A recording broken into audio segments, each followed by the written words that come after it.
I, Dr. Shamsher Singh, welcome you all to my SSB Pharma Learning YouTube channel.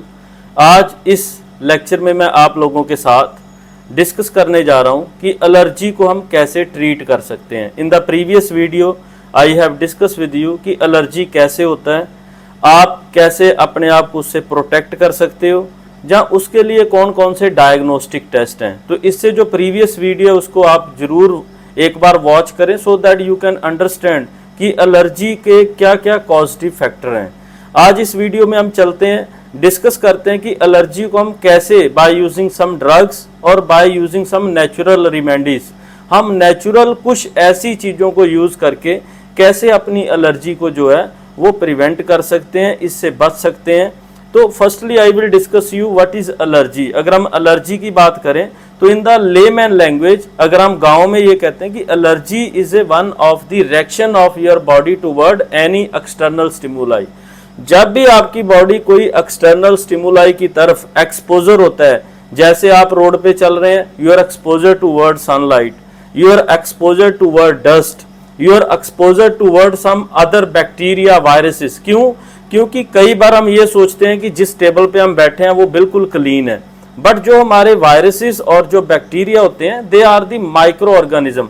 ये हमें आंखों से दिखाई नहीं देते, but whenever they contact with your body, whenever they come in contact with your skin, they are responsible to cause allergy. तब आपके ये स्किन पे रैशेस कॉज करते हैं, रेडनेस कॉज करते हैं, और sometime they can cause urticaria, और जिसको हम खुजली भी कहते हैं। ऐसी जो एलर्जी का रिस्पांस आपकी बॉडी टूवर्ड बैक्टीरिया प्रोड्यूस करती है उसको हम एक एलर्जी रिएक्शन कहते हैं, एलर्जी रिस्पांस कहते हैं। सो अगर एलर्जी आपके स्किन पे है तो then it can be dermatitis, it can be urticaria, और it can be other kind of the allergy. अगर यही एलर्जी आपके रेस्पिरेटरी ट्रैक में हो रहा है तो आपको अस्थमा के सिम्टम आते हैं। अगर यही एलर्जी आपके आइज में होता है तो आपकी आइज में रेडनेस रहती है। अगर यही एलर्जी आपके बॉडी के इंटरनल साइड पे होता है तो कई बार पेशेंट्स को फीवर भी आता है, बुखार हो जाता है। So that mean allergy is not a simple way you can say, ये तो एक बहुत बड़ा कम्प्लेक्स फिनोमिना है जिससे हमारी बॉडी एंटीजन की तरफ, बाहर के डस्ट पार्टिकल की तरफ, बैक्टीरिया की तरफ, वायरसेस की तरफ रिएक्ट करती है। उस रिएक्शन को हम एलर्जी कहते हैं। तो ये पहले हमें अंडरस्टैंड करना पड़ेगा कि एलर्जी क्या होती है। दूसरा क्वेश्चन ये आ जाता है कि एलर्जी किससे होती है। So main there are 3 type. किसी को फूड से एलर्जी है, खाने से एलर्जी है, किसी को कांटेक्ट से एलर्जी है, जब भी वो कोई चीज पकड़ते हैं, जब वो कहीं बैठते हैं ऑफिस में तो उनको एलर्जी स्टार्ट हो जाती है, या किसी को ड्रग एसोसिएटेड एलर्जी है। दैट मीन जब भी वो ड्रग लेना बंद करते हैं, ड्रग स्टॉप करते हैं इनटेक, तो उनको एलर्जी जो है उसके सिम्टम आने स्टार्ट हो जाते हैं।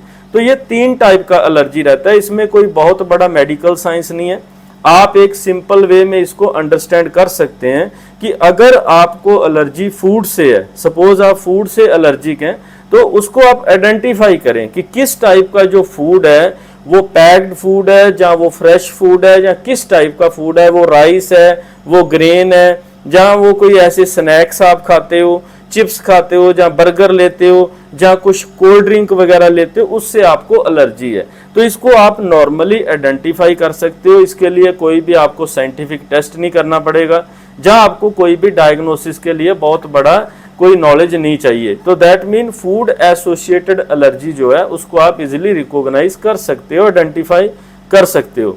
जो दूसरी टाइप का एलर्जी आता है उसको हम कहते हैं contact allergy.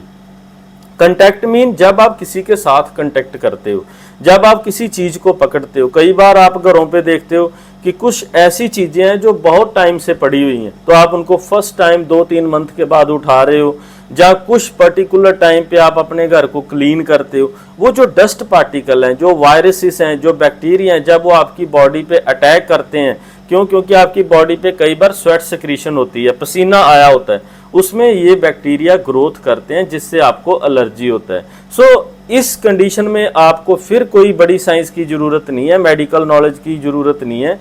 If you will suffer from such type of the problem, आपको डस्ट से एलर्जी है, आपको डस्ट एसोसिएटेड थिंग से एलर्जी है, आपको लाइट से एलर्जी है, जहां आप कोई भी पर्टिकुलर काइंड का कोई भी चश्मा लगाते हैं उससे एलर्जी है, तो इन चीजों को आप आइडेंटिफाई कर सकते हैं। आप कपड़े पहनते हैं, कुछ पर्टिकुलर कलर्स हैं जिससे आपको एलर्जी है, तो उन कलर को आप आइडेंटिफाई करें, उस कंटेक्ट को पर्टिकुलर आप आइडेंटिफाई करें। जहां आप गोल्ड की रिंग्स पहनते हैं, जहां कोई भी और निकल गोल्ड कुछ भी ऐसी आइटम को आप यूज करते हैं, आप अपने फूड को सिल्वर पेपर में रैप करते हैं, आपको सिल्वर से एलर्जी है, तो ऐसी चीजों को आपको खुद आइडेंटिफाई करना पड़ेगा। दैट मीन ये जो टाइप की एलर्जी, इसको हम कंटेक्ट एलर्जी कहते हैं।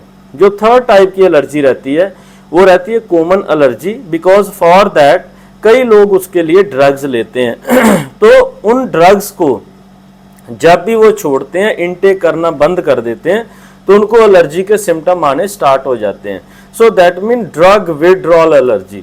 ऐसी भी कई टाइप की एलर्जी रहती हैं। तो बेसिकली 3 टाइप की एलर्जी जो है आज की डेट में अगर आप देखो तो कॉमन है। अब ये क्वेश्चन आ जाता है कि अगर आपको एलर्जी है तो आपको कैसे ट्रीट करना चाहिए, because basic knowledge is very much essential. Suppose अगर आप कोई भी ड्रग लेते हैं, I will also discuss with you some of the drug, but इन ड्रग्स को आप डॉक्टर की प्रिस्क्रिप्शन के बिना ना लें, बिकॉज समटाइम पेशेंट में taking some other kind of drug, वो कुछ और भी ड्रग्स ले रहे हैं, जब आप साथ में अल्कोहल ले रहे हो, उसके साथ एंटी एलर्जिक मेडिसिन लेते हो तो रिएक्शन भी हो सकता है। इसलिए you must consult to your doctor, and otherwise these drugs for a long time they are not safe, क्योंकि कोई भी ऐसी मेडिसिन नहीं है अगर आप लॉन्ग टर्म के लिए लें तो वो सेफ है। अगर हम फर्स्ट बात करें तो एंटी हिस्टामिनर्जिक ड्रग, क्योंकि हिस्टामिन जो है, जब भी आपकी बॉडी में बैक्टीरिया वायरसेस एंटर करते हैं तो आपकी बॉडी में हिस्टामिन का रिलीज होता है। ये जो हिस्टामिन है ये एक्टिवेट करता है फर्दर सेलुलर मैकेनिज्म, ये WBC को एक्टिवेट करता है, जिससे मास्ट सेल एक्टिवेट हो जाते हैं, और उससे क्या होता है फिर आपको एलर्जी रिएक्शन आना स्टार्ट हो जाता है। अब मोस्टली अगर हम देखें तो जो मोस्ट कॉमन ड्रग्स हैं which are available in the hospitals and market are the anti histamine, जिसमें आपने सुना है लेवोसिट्रीजिन आ जाता है, आपका सेट्रीजिन आ जाता है, लेवोसेट्रीजिन प्लस मॉन्टिल्यूकास्ट आ जाता है, जहां उसमें फैक्सोफिनाडिन आ जाता है।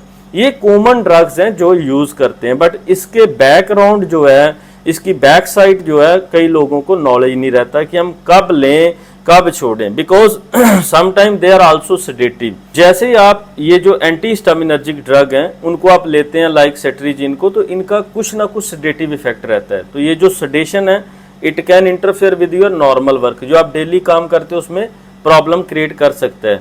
उसके बाद अगर हम बात करें तो levocetirizine in combination with montelukast and fexofenadine 120 mg, ये जो मोस्ट प्रोबेबली ये जो ड्रग्स हैं इसमें ये सबसे बड़ा प्रॉब्लम रहता है कि पेशेंट डोंट नो कि हाउ टू स्टॉप, हमें कब छोड़ना है कब लेना है। कई बार हमें एलर्जी होती है, आज ले लेते हैं, हम नेक्स्ट डे छोड़ देते हैं। तो जैसे मान लो आप फैक्सोफिनाडिन लेते हैं तो इसका हम ट्रीटमेंट जो है that most probably 7 to 14 days लेते हैं। अगर आप 14 डेज के बाद इसको छोड़ना चाहो तो आप इसकी डोज कम करें, slow by slow reduce the dose. उसके बाद आप कुछ दिन छोड़ के फिर लें, स्लोली जब इसको आप छोड़ते हैं तो आपका जो एलर्जी है उसका स्लो बाय स्लो जो है रिएक्शन है वो कम हो जाता है, और आप इससे रिलीफ जो मिलता है आपको। जो बेसिक नेक्स्ट रह जाता है वो आपके रह जाते हैं स्टीरॉइड्स, कॉर्टिसोन्स, हाइड्रोकॉर्टिसोन्स, जहां other steroids which are commonly used like prednisolone, dexamethasone, betamethasone, ऐसे कुछ स्टीरॉइड्स दिए जाते हैं। These steroids are not too safe. कभी किसी को किडनी प्रॉब्लम है, हम स्टीरॉइड रिकमेंड नहीं करते। ग्लूकोमा है, जहाँ कोई आइज रिलेटेड कैटरैक्ट है, उसमें स्टीरॉइड्स नहीं दिए जाते। स्टीरॉइड में गैस्ट्रिक प्रॉब्लम भी कईयों को रहता है। तो ये एक बेसिक प्रॉब्लम है। These are the side effects of the drug. जैसे आप लिवोसिट्रीजिन लॉन्ग टर्म लेते हैं तो आपका ड्राइनेस ऑफ माउथ हो सकता है, ड्राइनेस इन द आईज हो सकता है, ऐसी कुछ प्रॉब्लम्स लोगों को रहती हैं। उसके बाद आपका जो बेसिक आ जाता है कैलामाइन लोशन, आप अपनी स्किन पे कैलामाइन लोशन भी लगा सकते हैं if you are suffering from the allergy. उसके बाद जो नेचुरल रेमेडीज हैं जो आप घरों पे यूज कर सकते हैं वो बेसिक हैं, लाइक डाइटरी सप्लीमेंट। अगर आपको किसी डाइट से एलर्जी है आप अपनी डाइट को चेंज करें और जो भी अच्छी डाइट ले सकते हैं वो लें। उसके बाद आ जाता है आपका multivitamin.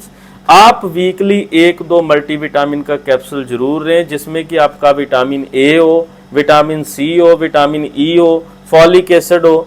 These type of the vitamins are a good antioxidant, ये एंटी एलर्जी का काम भी करते हैं।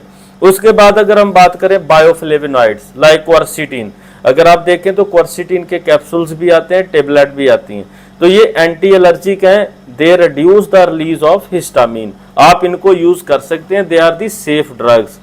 उसके बाद अगर हम देखें अलोए वीरा सिर्फ को आप ओरली भी ले सकते हो पानी में डाल के या दूध में डाल के, और अलोए वीरा को आप स्किन पे भी अप्लाई कर सकते हो। It provide relief from the allergy. उसके बाद आ जाता है आपका कोकोनट ऑयल। अगर आपको किसी अदर ऑयल से एलर्जी है then coconut oil is the safe oil in case of skin allergy और अदर प्रॉब्लम्स। उसके बाद जो आपका आ जाता है तुलसी एंड जिंजर। इसको आप पानी में डाल के अगर कुछ टाइम के बाद चाय की जगह ले लें तो ये एंटी एलर्जी का काम करते हैं। ऐसे बहुत सी आयुर्वेदिक फॉर्मुलेशन भी रहती है, जैसे एक आयुर्वेदिक केयर के नाम पे आती है। सो आप आयुर्वेदिक केयर प्रोडक्ट भी यूज कर सकते हैं। ये मैंने आपको जो कुछ बता दिया है आप इसको अच्छी तरह यूज करें, but you should know what are the side effects of these things. So you must watch SSB Pharma Learning YouTube channel. You like the video, must watch the video and share this kind of the video and subscribe SSB Pharma Learning YouTube channel. You are welcome. Thank you very much.